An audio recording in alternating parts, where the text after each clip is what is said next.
Today I'm in Battersea.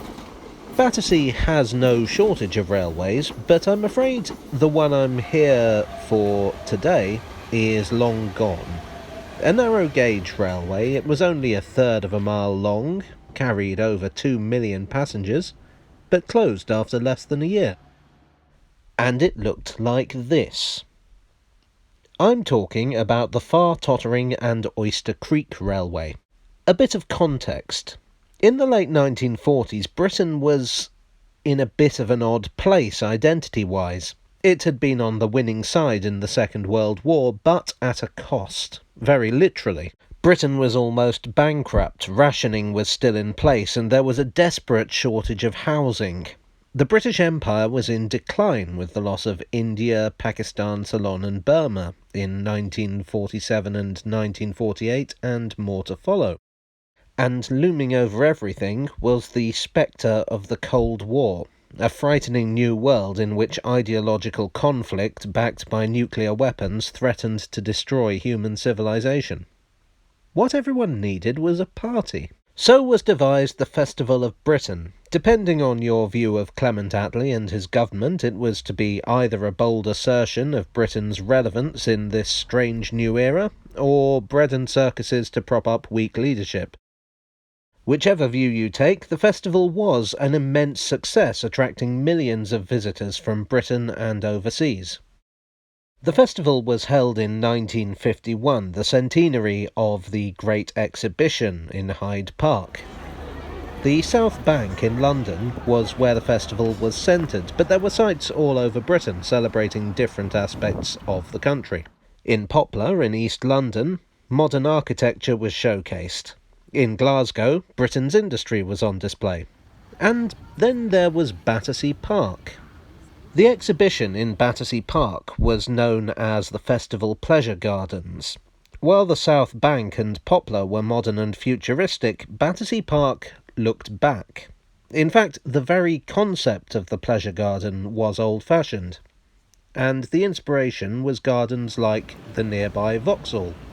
It was a celebration of nostalgia, eccentricity and fun. Nothing summed this up quite like the far Tottering and Oyster Creek Branch Railway. The railway was the brainchild of Roland Emmett. Emmett was a cartoonist and sculptor who became popular in the 1940s through his cartoons in Punch magazine. He's most famous for his train cartoons, which depicted bizarre and ramshackle-looking locomotives bumbling through the countryside, a parody of the kind of light railways that had crisscrossed Britain in the early 20th century. He was specifically inspired by the Hundred of Manhood and Selsey Tramway, which is a name that sounds like it could have come from a cartoon itself. It may seem niche now, but his cartoons were so popular in the 1940s that they even inspired RAF slang. Bombing a branch line was known as strafing an Emmett. For the pleasure gardens, therefore, it was decided to ask Emmett to bring his drawings to life. The railway was originally to be called the Far Twittering and Oyster Perch, but coincidentally there was also a radio show set in a fictional town called Twittering. So his fictional railway was to run from Far Tottering to Oyster Creek. The railway was built to 15-inch gauge. The internal workings of the locomotives were built by Harry Barlow, who had form in the miniature locomotive game. They were powered by Fordson diesel engines, which powered generators scavenged from searchlights, all war surplus. Emmett's role was what is known in Disney circles as Imagineering, bringing his mad drawings into the real world.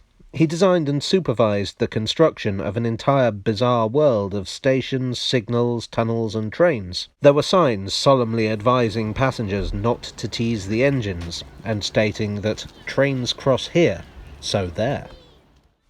And what engines? There were three. The first was Nellie. The name Nellie popped up a lot in Emmett's cartoons, so it was inevitable that it would appear at Far Tottering. By Emmett's standards, this was a fairly conventional locomotive. The second was Neptune, supposedly built from the wreck of a paddle steamer. The third was Wild Goose, apparently built around an airship. All three were of the 4/6 wheel arrangement, which, for those of you unfamiliar with railway conventions, is a wheel arrangement normally reserved for express locomotives.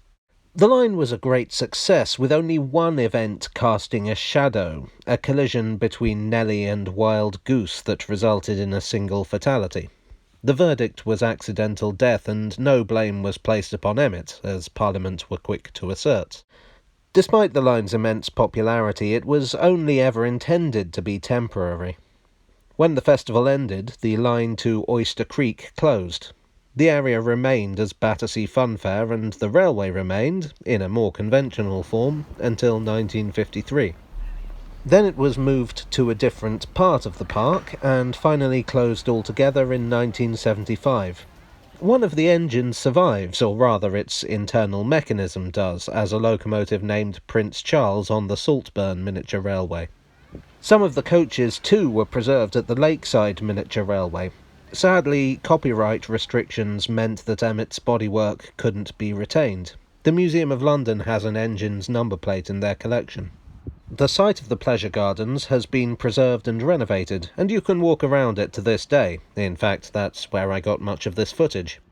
As for Emmett himself, his career flourished after the festival. His focus shifted more towards kinetic sculptures, many of which survive in working order to this day. Perhaps his most widely seen works are his designs for the film Chitty Chitty Bang Bang, The Inventions of Caractacus Potts. I suppose, in a sense, this railway was an intermediate stage between these two phases of his career. Personally, I think it's a real shame that the railway couldn't have been preserved as was, but that was the way of things. It was steampunk before steampunk was a thing. It was indeed nostalgic, it was indeed eccentric, and most of all, it was fun.